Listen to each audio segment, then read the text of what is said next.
What's up? I'm Jared Harris, and you're listening to episode 59 of Beats by Jer. Today's episode is brought to you by both The Spill Magazine and Dropout Entertainment. Today, I am excited to be joined by the lead singer, songwriter, producer, and rhythm guitarist from the Sheepdogs, Ewan Currie. Having made their debut on 2007's Trying to Grow, the band has remained a steady force amid the Canadian rock scene with hits like Feeling Good, I Don't Know, and Nobody. Sporting a classic 70s roots rock sound reminiscent of Creedence Clearwater Revival, The Band, and Tom Petty, the Sheepdogs are about to release their 9th full-length studio album, Keep Out of the Storm, dropping this Friday via their brand new label, Right On Records. Here is my conversation with Ewan Currie. Ewan Currie, thank you so much for joining me today for the Spill Magazine and Beats by Jer, and congrats on the upcoming release of the Sheepdogs' Keep Out of the Storm. Thanks, man. Good to be here. So before we dig into the actual record, the Sheepdogs have had an impressive run over the last 2 decades, but 2025 was a huge year for the band. Could we go into a little bit of what has led into this new album? Sure. Uh, let's see. Trying to remember what happened. We sort of said farewell to one of our founding members, Sam Corbett, our drummer, who has been with us for 21 years. He decided that he wanted to no longer play in a touring band, essentially, with the young kids at home, and just so we parted on good terms. But it was a sad, closing of a chapter. A guy I played music with since 2004. Yeah. Um, and so that was kind of the end of an era. Um, we also did some exciting things, like we did a big Canadian tour with opening for Bryan Adams, which was very cool. Because like playing all these big hockey arenas and getting to watch, a bona fide legend go to work each night was very inspirational. Um, it's very cool. Yeah. And sort of while all these things were going on in the foreground, in the background, we were making this record, um, Keep Out of the Storm, which is I'm very proud of. I think it's a really good record. I think it's a really good record too. Thank you. Um, Also building off of last year, right? The band released a pair of EPs, Paradise Alone, Hell Together. Curious as to why you chose to release those as two separate releases rather than as one record. We kind of made them separately. It wasn't super intentional to make like, oh, let's make a pair of EPs. We booked some time to record down in Memphis, and we're kind of like a DIY band in a lot of senses. Like we have our own label. We're managed by Ryan, our bass player. Like I produce our records, so we kind of operate on a real like uh, DIY. Like we don't like to spend money kind of thing. And so when we went, so we've been making records typically in Toronto for the last several years, and it saves a lot of money because most of the guys live in Toronto, and I produce, so we didn't have to pay extra people and things. This time we went down to Memphis, and then so anytime you go anywhere to record, there's a lot of costs associated with that. And in the old model of rock and roll, usually the label foots those costs, or rather they front those costs, and then they make you pay Hmm. on the back end. But we're the label now, so we only booked like 4 days studio time. We wanted to just do a little bite size recording. Um, and so we got 5 songs done in that time. Like we really pushed ourselves to work really fast. And we just sort of said, well, let's put this out. And then later on in the year, we're like, well, let's do another one to follow up. So it was kind of just happened. It wasn't like an intentional pair of EPs, but they do pair well together. And They do, maybe one day in yeah. the future, yeah, maybe one day in the future, we'll like make like we'll put them into one record. Yeah, I listening to them, I was like, this feels like they're meant to be one complete experience, like back to back. Um, and of course, you kind of mentioned it. You are the record label. Aside Yeah. from being DIY, aside from being in-house, you also launched your own label, Right On Records. And with that, I'm super curious. Why in 2025 start your own record label when you can just be releasing the music under your own name independently yourself? Yeah. Um, well, I think other people can speak to this better than I can, but the record industry is so it's changed so much. Like we started this band in 2004, right as like the beginning of the end of the easy money was kind of happening. Like the internet was coming in full force, Napster and all that stuff. Um, and it's just really evolved and it continues to evolve, like the ways that you market your albums or you sell your product or how you make money even. Like obviously it's so different now. People don't buy records as much. It's a streaming model. You make money on touring and selling t-shirts or doing VIP meet and greets or whatever, or and you market through doing making social media content and all that kind of stuff. So like I think in our experience being on a major label is they were finding it as difficult to figure out how to market and sell records as we were, like, and a lot of the responsibility was falling on us, especially when it's like you guys need to post, all these videos all the time. The label can't do that for you. They can't like generate that stuff for you. So it was really up to the ingenuity of us to kind of create all that stuff. So a lot of the marketing was just falling on us, and a lot of the hustle was falling on us. And then you're paying these big premiums to a label, like they take a big cut of your income. So it just made sense for us to, if we're going to be doing the work, let's make the big cut of that Of course, money that of we're making. course. So it just simple finances. Um, I don't know. Like we're a rock band. We're kind of like it's like we're like a small batch bourbon maker or something. We're like kind of like crafting this like old school kind of form of artistic expression that we're like trying to sell to like connoisseurs of rock and roll. So it's not as like it's a little different than just plugging it into like something massive like pop or country or something like that. So we might as well have that, be in control of our destiny as far as Sure. that's concerned. Sure, but I mean, small as far as small batch bourbon makers goes, um, you guys separated from Warner in 2022, and you still managed to secure the rights to your masters, which is no easy feat, Yeah, right? yeah, Like Prince went around writing "Slave" on his cheek for like the 90s. Taylor Swift yeah. spent like the last decade like remaking her catalog, and you guys just quietly went out and did it. Why is this important, and how did you secure your masters? It gives you control. I mean, we secured it through negotiations and lawyers and then buying it. So it's pretty practical. It's not like a great story to be honest, but I mean, it's probably easier for us to buy ours back because it doesn't generate as much money as Prince or Taylor Swift. But it's good because it means that, like I said, we can going forward we make the lion's share of Hmm. the income that catalog comes. And you see, like now with these artists that are selling their catalogs for big paydays. Like I guess did Britney Spears just do it? I think I saw something, and certainly like Neil Young did recently. Like there's a lot of money to be made, and it's our intellectual property too. So I want to be in control of it, and um, I think that the it's a difficult landscape for artists. So the more control and power you can get for yourself, the better. Yeah, very cool. So that brings us to Keep Out of the Storm. Tell me about the writing behind this record.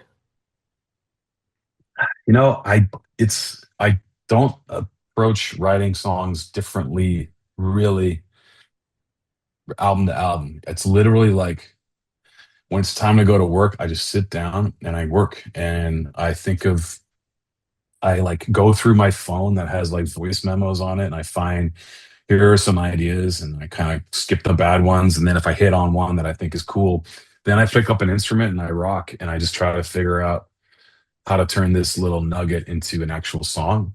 And Mm, I don't fight it. If something's not working, then I leave it alone and I find what is working. And I try to let it be real, like natural and flowing and follow what works. and not be too much of a like, trying to solve a problem, because that never works. It's like the songs are like right there. You just kind of have to like release them and let them come out. So, um, I think I was working on the music when I was in Nova Scotia, working in a studio, just like banging them out. Like I'd play a little guitar, I'd run over here, play little drums, um, and then I just kind of sing about whatever's on my mind. And I think just the idea of like lyrically keeping out of the storm, just there's a lot of reading into that you could do, I guess. But like, I mean, what is life? It's just a series of storms, and to me, like rock and roll has always been kind of like protection or like safety or safe harbor. Like it's almost like a suit of armor. Like I got to put on my rock and roll suit of armor, and it's protected me since I was a young man. Like it makes me feel cool. It makes me feel tough. It gets me. So that's what I'm trying to create for other people, is that sense of like this is a safe place where you can feel good in this crazy world. Mm, I like that. I like that. Um, Now for the recording, did you head back down to Memphis? What were these sessions like? Where did you make the record and how did it come together with the band? We recorded in Toronto. We did it at Taurus Recording, which is where we made a number of Mm, records. The biggest difference is that we brought in different drummers on different days, because Sam had already we had already negotiated his exit at that time. So we had different drummers come in, one after another, and actually it was great because they were all our friends. They played really well, and we just worked the way we normally do. You just sit up in a room, all play together, eye to eye. You can see each other, and we just cut it. It's real simple. Like we don't. I think the further we get along in this career, the simpler making the records is. Like it starts off, you overthink everything, and the further we get along now, we just just jam and just to make it sound good. yeah, it's a great sounding record. Regarding the drummers, was that like a conscious decision to kind of just invite all these different people in? Was it just that it lined up that way? And how do you think that it affected the energy of the record by having all these different people collaborate with you? I think we saw it as an opportunity to try some different drummers, and we knew. I mean, one of the good things about Toronto is there's a lot of good musicians that we also know personally. So it was a chance for us to try some different sounds, see if different drummers brought different energies. Also, kind of a low key way to like try some different people out with an eye towards going on the road and bringing out a drummer for touring gigs. Um, and so it was kind of a double whammy. But everyone we brought in was a friend that we knew beforehand, except for one guy.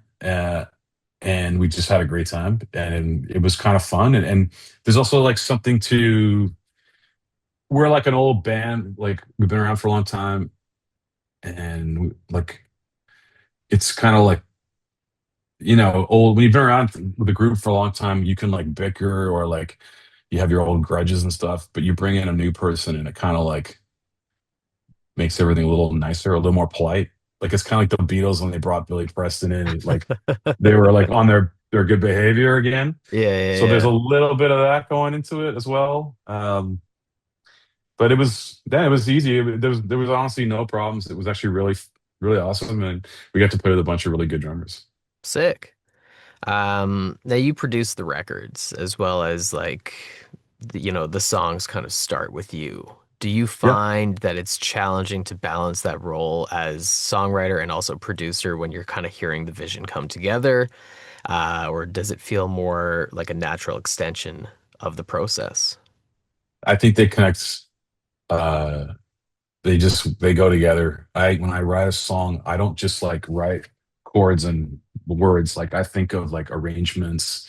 I think of like what the instrumentation will be like. I think of the production really. So Mm, when we get into the studio, it makes sense that I would produce because I really have it in my head.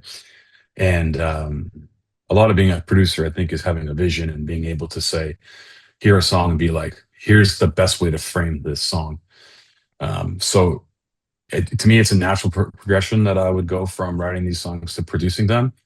And then I think kind of like the evolution of being the producer of this band is also then knowing when to take my foot off the gas and let something go from what I thought it was going to be become what it really is. Because Mm. sometimes you're obsessed with like it needs to be this, and then it's not working, and you got to let it morph into whatever it is, or go a completely different direction, and that takes maturity, I think. Now, when you say that, is there a particular moment on this record where something went in a totally different direction for the better?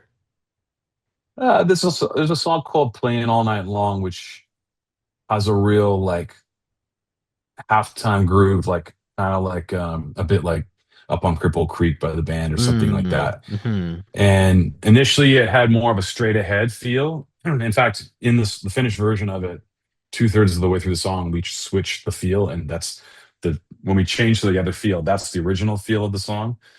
But it was just one of those things where we're jamming it, and we were like, let's try it this way, let's try it this way. And we tried a few different things, and then when you're playing it, and you just feel the like the when that halftime feel that we ended up going with kicks in, like everyone felt it in the room, like, oh, this just feels good. So let's go with this.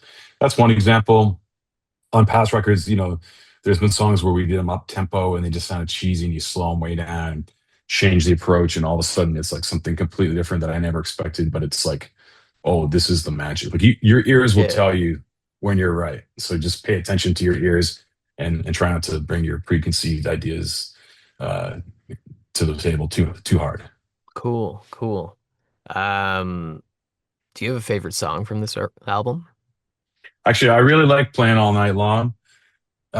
I love that halftime feel because it's like a That's a cool deceptively one. Yeah, tricky. for sure. It's it's tricky to pull that groove off, but I also really like the title track, "Keep Out of the Storm." It was one of the last songs I wrote, and it was kind of like I think what it was is I had like half hour left at the studio I was renting where I was just writing, and so I kind of just challenged myself to write something completely out of thin air. Like I wasn't going off of a demo I had. And so I just wrote a very basic, like I wanted to do that palm muty kind of like chugging Tom Petty I thing. was gonna say it had a very strong Tom Petty vibe. I really like that song. Awesome. Yeah. Yeah. And then so it just kind of like came out of nowhere, and it was kind of more like a little straightforward than I might have written before it. But I was like, wow, this is really something. And it's become one of my favorite tracks, and I'm really excited to play it live. Cool, cool.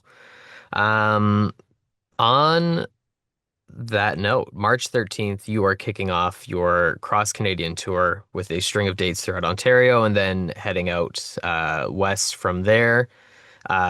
Besides the title track, as you just said, which of the new songs are you most excited to debut on tour? Bad for Your Health is really, really fun. The riff on that just That was kicks like a a mule. that was another song that really made me do a double take on this one. Awesome. Yeah, that's going to be really fun. Um, I do is tricky to play, but really cool because we all sing at the same time. So that's something I always really love. And we already played it a little bit last year, but Nobody But You is really fun to play. Nice, nice. And who's going to be playing drums this tour? We've been rocking with our boy Trevor Falls. He plays on a bunch of the tracks on the record. He's a Toronto based drummer and just got an impeccable groove. And I think he's really been crushing it for us lately. And so we're rolling with him right now. Sweet. Is there anything else that 2026 has in store for the Sheepdogs? Just a lot of shows trying to get people to listen to our music and listen to good rock and roll in the year 2026. Do some summer shows and just, I mean, we're just spreading the good word. That's it. Very cool. The one question that I like to leave guests that join me with, what are your three desert island records? Well, okay. I always pick Paul McCartney's Ram record. It's like the Oh, second record he made after leaving the Beatles, and it's hmm, just endlessly inventive and imaginative, and just I like it as much as any Beatles record, so I'll put that in there. Um, I'll put JJ Cale's Troubadour record. That's that's a great one the too. mo the most chill, like easy going. It's a record I just go to all the time. I put it on, listening to it in the backyard, that kind of music. And then I go with Bonnie Raitt's debut record, which is self-titled, and it's just really awesome because it's like her and her musician buddies. They went to like a cabin for a weekend and made a record, and it's like real homemade, but it's like excellent musicianship, and her voice is like a 10 out of 10 on that record. Those are like really strong records for sure. Thank you. Ewan Currie, thank you very much for joining me today for the Spill Magazine and Beats by Jer. Thanks for having me. Anytime. Thank you for tuning in for my conversation with Ewan Currie. Keep Out of the Storm is available this Friday across all digital platforms. Physical copies of the record available on CD and vinyl, including a stunning orange swirl variant, are available for pre-order via thesheepdogs.com. You can also catch the band on the road this spring on their cross-Canadian tour, along with summer dates listed at the Ottawa Blues Fest and back-to-back dates at Muskoka, Ontario's The Key to Bala. Tune in next week for an all-new episode featuring the one and only Avalon Stone. I'm Jared Harris, and this is Beats by Jer.